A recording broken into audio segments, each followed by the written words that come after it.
Hi, everyone. Welcome back to Aging and Grace. Today, I want to talk about something very near and dear to my heart, what it is to be a caregiver. So, what's the definition of a caregiver? A caregiver is a person who provides direct care to someone who cannot fully care for themselves, someone who provides assistance to another person who is ill, elderly, or disabled. And caregivers are silent heroes. They are the backbone of every society. Those who care for others often do this as unpaid or low paid work. But can you imagine growing old without someone to take care of you? Caregivers give dignity to those who need our help, to those who really don't have other options. And finally, caregivers give that thing that most people crave in this lonely world, a human connection. What kinds of support are caregivers giving? Are offering physical, emotional, and often even spiritual support. Some are professionals, but many are just family and friends and neighbors. Have you seen those Ring camera videos from YouTube that talk about a neighbor walking across the street to a young person and saying, "I can't open this jar," or "I'm not sure how to get into my house"? Those are heartbreaking moments, but that neighbor was there for that person. Imagine if they weren't. Those are hero moments, even if they only lasted 5 minutes. So let's take a look at the role each kind of caregiver plays in the life of a person in need, because each has a unique caregiving journey.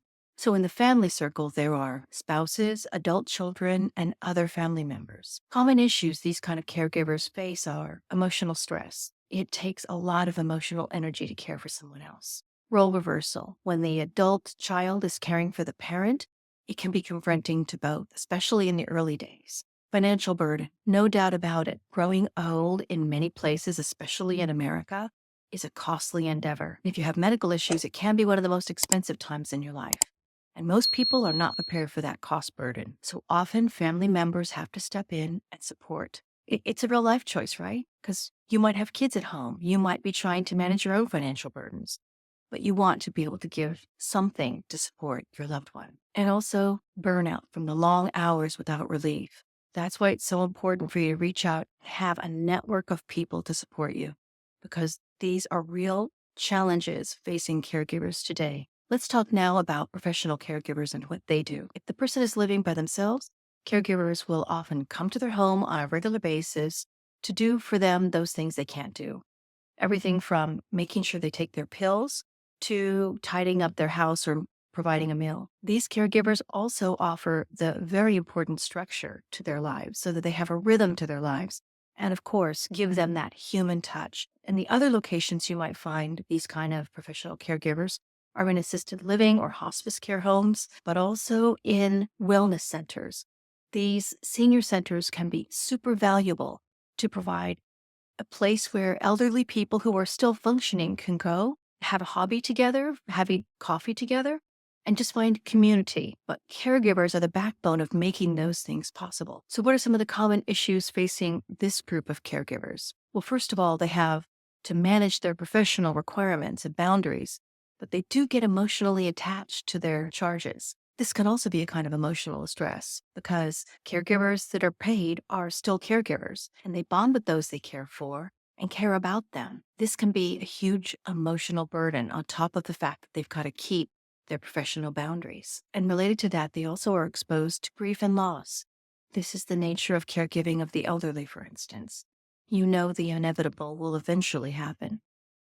Of course, they may have relief from the stress, but they also have grief from the loss. And finally, the fact is, caregivers today, like many, are underpaid, underappreciated, I might say, and also undervalued in society. This rogue thinking leads to people to not want to be in the industry of caregiving. And remember, one day you may need this caregiving.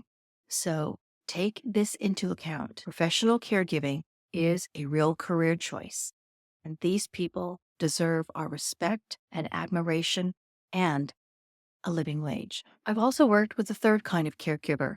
That's the freelance caregiver. These are independent, paid caregivers who focus on a specific kind of role or a specific kind of clientele. I've had a caregiver who regularly come to my mother's house 3 days a week to make sure that everything was okay, her house was tidy, and she was eating and also taking her medication. And that woman, Carol, and I really formed a bond. We were a team helping my mother because I was remote. I was not living in the country.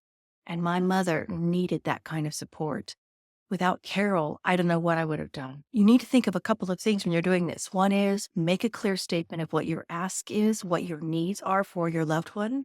And then also be clear about the hours they're going to work. So set up a little contract, even if it's in an email that says, here's what I expect, here's what I can pay, here's how often I expect you to come, etc. Being clear helps you, helps them, and helps your loved one know what's going to happen and what they can depend on. And here's some of the challenges independent caregivers face. They have a lack of benefits and job security. That's clear because they are freelancers. They're managing their own business along with trying to manage the whole process of caregiving. Both of these take a lot of focus, energy, and time, and they have very limited backup and support. This is the problem when you're dealing with one individual caregiver. So in my case, what I had were two friends that were helping kind of tag teaming so that if one was busy, the other could take on the job of taking care of my mom. The next kind of caregiver we have is one that you might be, or you might ask someone else to be, and that is a temporary caregiver. Temporary caregivers are those who step in when the main caregiver, the primary caregiver, needs a break.